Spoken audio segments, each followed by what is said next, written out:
서약한 것은 지켜야 한다. 우리가 계속해서 십계명을 보고 있습니다. 특별히 지난 시간에는 십계명 중 제3계명에 대해서 우리가 살펴봤죠. 십계명의 제3계명이 뭘까요? 출애굽기 20장 7절 말씀이죠. 우리 같이 한번 읽어볼까요? 너는 내 하나님 여호와의 이름을 망령되게 부르지 말라. 여호와는 그의 이름을 망령되게 부르는 자를 죄 없다 하지 아니하리라. 아멘. 세 번째 계명은 하나님의 이름을 망령되게 부르지 말라. 근데 이 계명이 우리에게 요구하는 것이 5가지가 있다고 말씀을 들었어요. 첫 번째는 뭔가 하면 저주하지 말 것을, 두 번째는 거짓 맹세하지 말 것을, 세 번째는 성급하게 서원하지 말 것을, 그리고 네 번째는 침묵하지 말 것을, 그리고 마지막 5번째는 바르게 고백하고 바르게 사용할 것을. 무엇을요? 하나님의 이름을. 왜 그래야 되느냐? 이 하나님의 이름을 함부로 부르고 하나님의 이름을 함부로 사용하는 것은 결국은 하나님을 욕되게 하는 것이다. 하나님의 영광을 가리우는 것이고 심지어 하나님께 대적하는 것이다.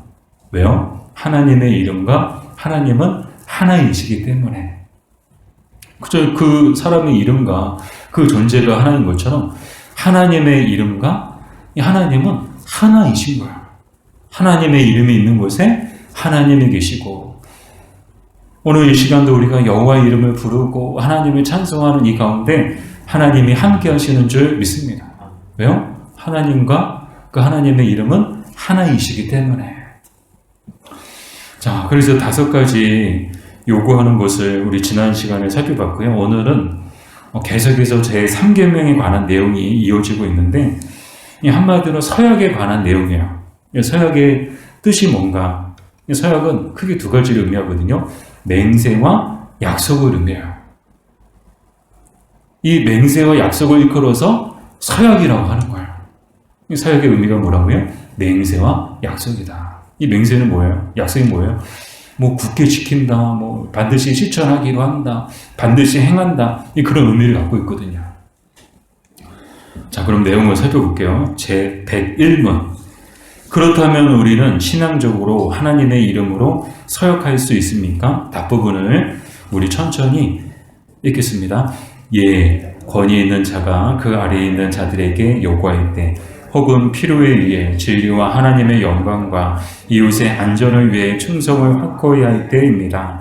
이러한 서약은 하나님의 말씀에 근거한 것으로서 신약과 구약의 성도에 의해 바르게 사용되어진 것입니다. 아멘. 자, 여기서 이제 뜻하는 게 뭔가 하면 하나님의 이름으로 서약할 수 있다는 거예요. 지난 시간에 살펴봤지만 그럼 서약하지 말라는 얘기냐? 그렇지 않다는 거예요. 충분히 하나님의 이름으로 서약할 수 있다는 거예요. 그래서 모든 서약 자체를 금하신 것이 아니다. 다만 거짓된 서약, 성급한 서약, 그런 것들을 금하신 것이지 모든 서약 자체를 금하신 것은 아닌데, 중요한 차이가 있어요. 거짓된 서약이 있고 반대로 어떤 서약이 있는가 하면 합당한 서약이 있다는 거예요. 이 합당한 서약이란, 쉽게 말씀을 드리면 믿음 안에서 한 서약을 합당한 서약이라고 하는 거예요. 바른 동기와 바른 목적과 바른 마음과 순수한 마음 안에서 믿음으로 하는 서약이 바로 합당한 서약이다라는 거예요. 이 합당한 서약에는 크게 2가지 경우가 있는데, 자, 첫 번째는 뭔가 하면요, 우리가 이제 읽었던 답부분에도 나오는 내용이죠. 첫 번째 내용은 권위 있는 자가 그 아래에 있는 자들에게 요구할 때 서약할 수 있다는 거예요. 하나님의 이름으로 서약할 수 있다는 거예요. 이 권위 있는 자가 그 권위 아래에 있는 자들에게 요구할 때, 이 대표적인 예를 성경에서 찾아보면 에스라 10장 5절 말씀인데, 에스라 10장 5절을 우리 같이 읽어볼까요? 이에 에스라가 일어나 제사장들과 레위 사람들과 온 이스라엘에게 이 말대로 행하기를 맹세하게 하며 무리가 맹세하는지라. 아멘. 저 에스라 선지자가 하나님 앞에 막 회개하는 거예요. 에스라 선지자가 무슨 큰 죄를 지었나? 아니요. 백성들의 죄 때문에 백성들이 지은 죄를 이 에스라 선지자가 대신 하나님 앞에 회개하며 나아가는 거야. 근데 무슨 죄를 졌나? 백성들이 무슨 죄를 졌나? 이 바로 앞부분에 보면 이스라엘 백성들이 이방 여인을 아내로 맞이한 거야. 하나님 분명히 금하셨거든요. 이방 여인들과 결혼하는 것을 금하셨거든요. 믿지 않는 자와 멍에를 함께 매는 것을 금하셨거든요. 근데도 불구하고 그 말씀을 어기고 이방 여인을 아내로 맞이하는 일들이 이스라엘 백성들 사이에서 일어난 거야. 왜 하나님은 이렇게 차별을 하실까? 왜 구별을 하실까?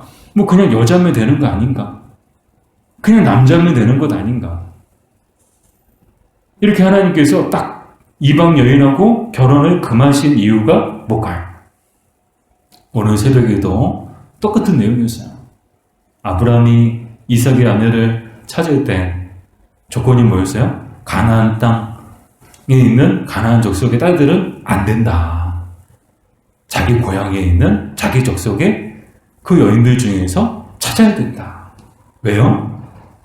신앙의 선수성을 지키기 위해서. 믿음을 지키기 위해서 그렇게 명한 거였어요. 이스라엘을 향한 하나님의 마음도 동일하시죠. 이방 여인, 그렇다고 차별하시는 게 아니고요. 거룩하게 구별하시는 거죠. 왜요? 이스라엘이 그냥 민족이 아니거든요. 하나님의 선택을 받은 신앙 공동체거든요. 그 신앙 공동체에 요구되어지는 것은 말 그대로 믿음이거든요. 그 신앙의 순수성을 유지하고 지켜나가는 것이 요구되어지는데, 이방 여인을 아내로 맞이하게 되면 이방 여인들이 섬기는 이방의 신들과 우상들이 같이 따라 들어오는 거예요. 집안으로. 그러면 신앙의 순수성을 잃어버리기 때문에 하나님께서 기뻐하지 않는 그런 일이었죠. 그러자 이 에스라 선지자가 어떻게 했어요? 오늘 읽었던 본문처럼 사람들에게 어떻게 행하기를 이제 이방 여인으로 맞이한 그 아내를 다 내보낼 것을, 그리고 하나님의 말씀대로 또 율법대로 살아갈 것을 명하게 되죠. 그것을 맹세를 요구하게 되죠. 그래서 그 맹세하는 요구 가운데 이 무리들이 이 에스라 선지자의 가르침에 따라서 그대로 행하는 모습을 우리가 이제 에스라서를 이제 보게 되죠. 자, 이처럼 개인이나 공동체의 신앙적 유익과 덕을 위해서 사역을 요구할 수 있다는 거예요. 이런 경우에는 하나님의 이름으로 사역할 수 있다는 거예요. 보다도 이제 실제적인 이야기를 드리면, 교회에서 교사를 한다거나 임직을 받을 때 항상 하는 게 있어요. 그게 뭘까요? 서약서예요. 서약을 해요. 저도 이제 교육부서에 있을 때 우리 선생님들이 이렇게 막 새해가 되면 선생님들하고 처음 만나는 자리가 있거든요. 그럼 제가 항상 새해 첫 주에 하나씩 종이를 나눠드려요. 그 나눠드리는 게 뭔가 하면요, 교사 서약서 다 받아요. 다 서약하셔라. 근데 참 그런 경우도 있었어요. 교사 서약서 쓰라고 했더니 바로 그냥 일어나서 그냥 가버리시는 선생님도 계시더라고요. 준비가 안 된 거죠. 근데 헌신하기로 다짐하신 분들은 그 자리에서 다 서약하시고, 정말 그 서약하신 대로 정말 교사로서 열심히 봉사하시는 분들을 참 많이 봤습니다. 직분자를 세울 때도 똑같죠. 직분자를 세울 때 그냥 세우지 않아요. 교회에서는 반드시 서약서를 요구하죠. 왜요? 그 개인과 교회라는 신앙 공동체의 유익과 덕을 위해서. 그래서 하나님의 이름으로 서약을 요구할 수 있다 없다? 있다. 여러분, 교회에서 서약서 이렇게 혹시라도 나눠드리면 반감 가지지 마세요. 이거 성경적인 거예요. 에스라 선지자를 보세요. 맹세를 요구하죠. 반감 가지지 마시고. 반감 있으세요? 없으시죠? 네.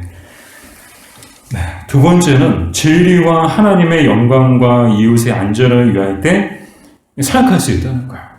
근데 비슷한 내용이죠. 이제 바른 진리와 또 하나님의 영광과 또 이웃의 안전을 위해서 서약을 요구할 수 있다. 그런 내용들이 성경에 참 많이 등장하거든요. 이 대표적인 내용만 살펴보면 신명기 10장 20절, 우리 같이 읽어볼까요? 내 하나님 여호와를 경외하여 그를 섬기며 그에게 의지하고 그의 이름으로 맹세하라. 아멘.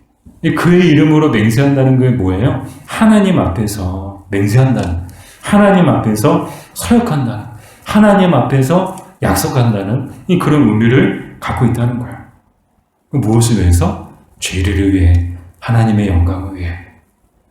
또 사람들이 살아가는 이 세상 속에서 이웃의 안전을 위해서도 하나님의 이름으로 맹세할 수 있다. 자, 근데 더 중요한 게 있어요. 우리가 이제 후반부에서 다룰 내용들인데, 이제부터 다룰 내용들인데, 맹세보다 더 중요한 거, 서약보다 더 중요한 거, 그게 뭘까요? 아멘. 어느 분이신가요? 이쪽에서 수료하는 정미용 목사님? 정문선 집사님? 네, 그래요. 네, 박수로. 네. 맞아요. 가장 중요한 게 뭐예요? 지키는 거예요. 맹세보다, 서약하는 것보다 더 중요한 건 지키는 거예요. 그래서 이 지키는 것, 왜 지켜야 되는데, 왜 지켜야 하는지에 대한 내용을 우리가 살펴볼 때인데요. 102문. 우리가 성인들과 다른 피조물들로 서약할 수 있습니까? 답부분을 같이 읽어보겠습니다. 없습니다. 합법적인 서약은 우리의 심령을 알고 계시는 하나님의 이름으로 하는 것인데, 하나님은 진리에 대해 증거하시며 만약 사람이 거짓 맹세하는 경우에는 심판하십니다. 어떤 피조물도 영광을 받을 수 없습니다. 아멘. 자, 그 무엇으로도 맹세할 수 없다는 거예요. 지난 시간에도 이제 비슷한 내용이 있었어요. 그 무엇으로도 맹세할 수 없다. 근데 이교도들은 무엇으로 맹세를 했는가 하면 막 금과 은과 나무와 돌로 우상을 만들어 놓고 그 우상을 놓고 서약을 한 거예요. 또 유대인들은 무엇을 두고 또 서약을 했는가 하면 성전을 두고 서약을 하는 거예요. 또 로마 카톨릭은 무엇을 두고 또 서약을 했는가 하면 마리아와 성인들의 이름으로 서약을 하는 거예요.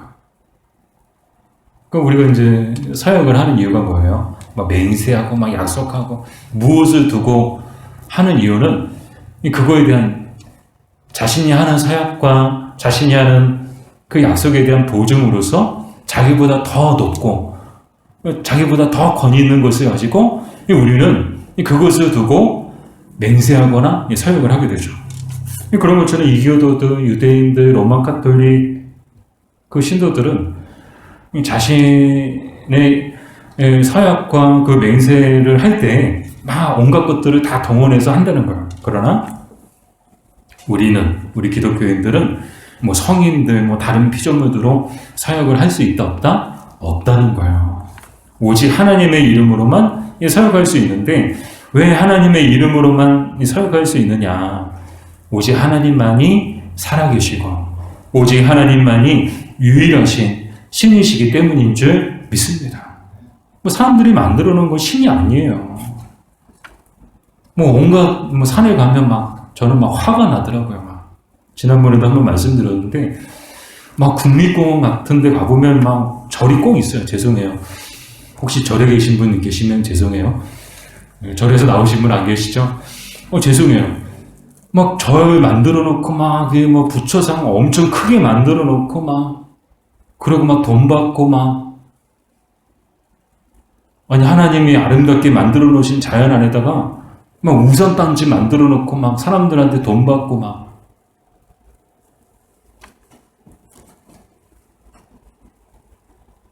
그 우상은 아무런 힘도 없습니다. 아무런 능력도 없어요. 백날 기도해보고 백날 엎드려 절하고 백날 빌어봐야 손 하나 까딱하지 못하는 게 우상이에요. 아무런 능력도 못하고요. 말 한마디 못해요. 눈 하나 깜빡이든가요? 고개라도 끄덕이든가요? 아니요. 한 번도 본 적이 없어요. 꼼짝도 못해요. 그러나 하나님은 지금도 살아서 역사하시는 하나님이신 줄 믿습니다. 우상은 아무런 능력이 없지만 하나님은 전능하신 하나님이신 줄 믿습니다. 그래서 하나님의 이름으로 사역할 때는 그만큼 권위가 있고 또 그만큼 힘이 있다는 거예요. 자, 그래서 서역은 하나님의 이름으로 해야 된다. 이사야서 65장 16절 같이 읽어보겠습니다. 이러므로 땅에서 자기를 위하여 복을 구하는 자는 제1의 하나님을 향하여 복을 구할 것이요 땅에서 맹세하는 자는 제1의 하나님으로 맹세하리니. 아멘. 자, 이렇게 하나님의 이름으로 맹세를 해야 되는데, 서약을 해야 되는데, 무엇보다 하나님의 이름으로 서약해야 하는 이유는 하나님만이 우리의 심령을 아시기 때문이라는 거야. 이것이 우리가 이제 백인문에 나오는 내용이잖아요. 우리의 심령을 아시는 분은 우상이 아니고, 성인들도 아니고, 마리아도 아니고, 누구시라고요? 하나님이시라고. 하나님만 우리의 심령을 알고 계신다는 거예요. 하나님만이 우리의 마음을 온전히 이해하시고 알고 계신다는 거예요. 10개의 물속은 알아도 한 개의 사람 속은 모른다고 그러잖아요. 사람 몰라요. 말 안 하면 모르는 거예요. 지금 무슨 생각을 하고 있는지, 어떤 생각을 가지고 살아가는지, 마음이 어떤지, 기분이 어떤지 그냥 눈치로 그냥 때려 맞추는 거지. 죄송해요. 그냥 눈치로 그냥 짐작하는 거지. 몰라요. 사람 몰라요. 막 겉으로는 웃고 있어도 속으로는 울고 있어도 몰라요. 그러나 하나님은 다 아세요. 우리의 마음을 다 아세요. 우리의 심령을 다 아세요. 우리의 형편을 다 아세요. 우리의 고민과 걱정과 염려를 다 아세요. 우리의 문제가 무엇인지 다 아세요. 우리의 부족함과 우리의 연약함이 무엇인지 하나님은 다 아세요. 우리에게 필요한 것이 무엇인지 주님은 다 아세요. 그래서 사역을 할 때에도 하나님의 이름으로 우리가 해야 되는 거예요. 그 어떠한 것도 동원하지 말고, 그 어떠한 것도 갖다 붙이지 말고, 오직 하나님의 이름으로 사역을 해야 된다. 그러나 가장 중요한 게 뭐라고요?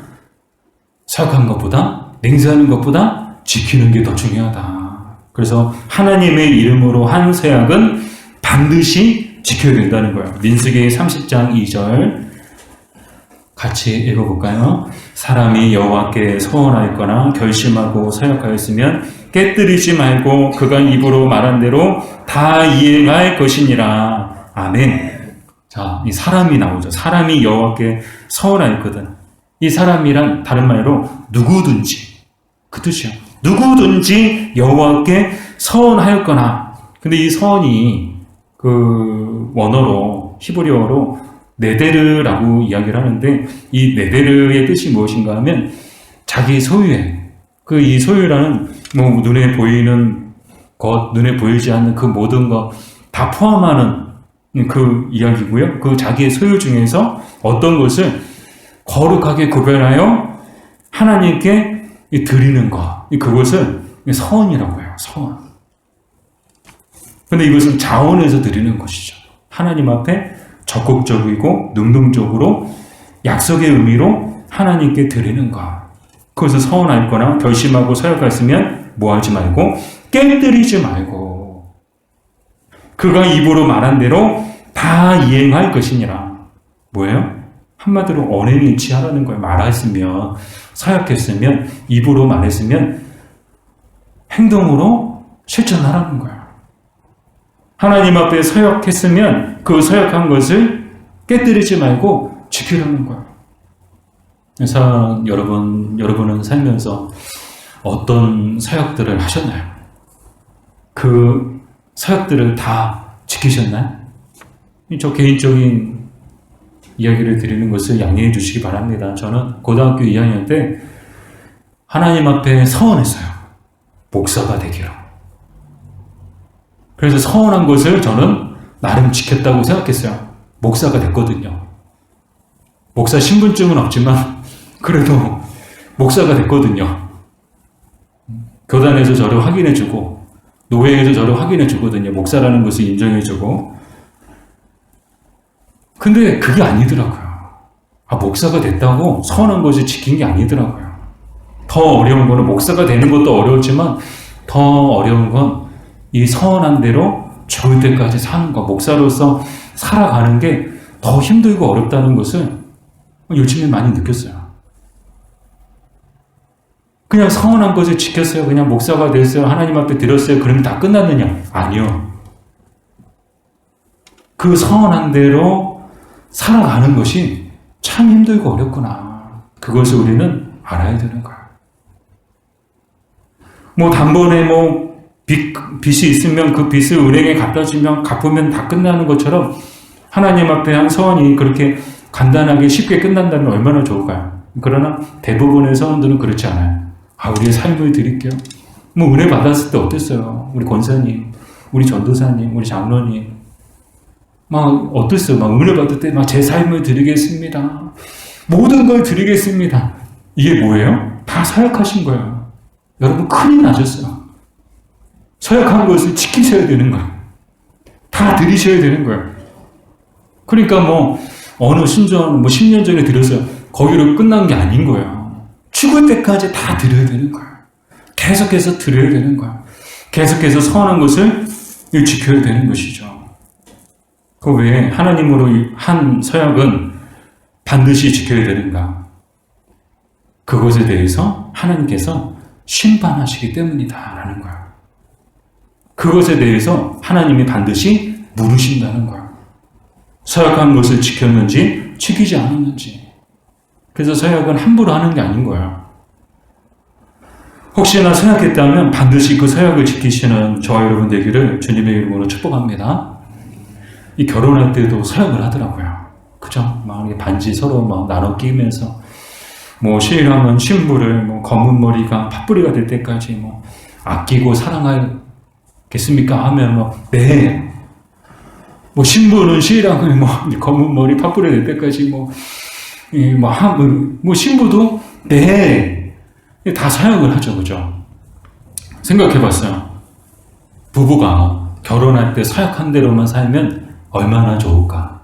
그러면 싸울 일 없고 헤어질 일 없겠다. 근데 왜 싸워요? 서약한 것을 지키지 않아서 싸우는 거예요. 이해하고 아끼고 사랑하고 존중해주고 먼저 섬겨주고 서약은 해놓고 서약한 대로 살지 않으니까 싸우는 거예요. 서약해놓고 서약한 것을 지키지 않으니까 헤어지는 거예요. 서약한 대로만 살면 참 좋겠다. 여러분, 네, 부부가 계신가요? 그러면은 다시 한번 오늘 이 내용을 통해서 결혼 서약한 것을 잘 생각해 보시고, 아마 혼인 서약서 다 있으실 거예요. 없으시면 찾아보세요. 그 서약한 대로 늘 그 서약한 것을 지키며 살아가시기를 주님의 이름으로 축복합니다. 신앙생활도 마찬가지라는 거예요. 교회 생활도 마찬가지예요. 우리가 서약한 대로만 산다면 정말 신앙생활 잘 하시는 거예요. 근데 왜 우리가 신앙생활이 이렇게 약할까요? 우리가 서약한 대로 지키지 못해서 그런 거죠. 근데 교회에서도 참 많은 서약을 해요. 앞에서도 말씀을 드렸지만 직분자를 세울 때도 서약서를 또 받고 서약을 하게 되고, 세례 받을 때도 또 서약을 하게 되고, 저도 이제 강도사 인허 받고 또 목사 임직을 받을 때도 계속해서 앞에 나와서 서약하고 그랬거든요. 근데 여러분들도 권사 직분 받고 장로 직분 받고 또 집사 직분 받을 때 다 서약하셨을 거예요. 저도 생생하게 기억이 나요. 지난 1월 2일에 서리 집사 임명식 할 때 여러분 다 서약하셨어요. 오른손 들고. 그 서약하신 것을 여러분 기억하시나요? 여러분 어떤 서약을 하셨나요? 다 까먹으셨죠? 무슨 서약했는지 기억 안 나시죠? 그래서 제가 준비했는데 죄송해요. 분명히 갖고 온다고 갖고 왔는데 저도 깜빡했네요. 제가 읽어드리려고 제가 딱 같이 붙여놨었는데 밴드에다 올려드릴게요. 여러분 서약한 대로 직분 받은 분들이 서약한 대로만 정말 지킨다면 정말 나무랄 것 없는 정말 최고의 직분자분들이라고 저는 생각합니다. 사랑하는 여러분, 신앙생활이란 비록 힘들고 어렵더라도 때론 어떠한 대가를 지불하고 희생을 한다고 해도 사역한 것을 지키며 사는 것인 줄 믿습니다. 바라기는 하나님 앞에서 사역한 것을 지키며 살아가는 저 여러분 되시기를 주님의 이름으로 축복합니다.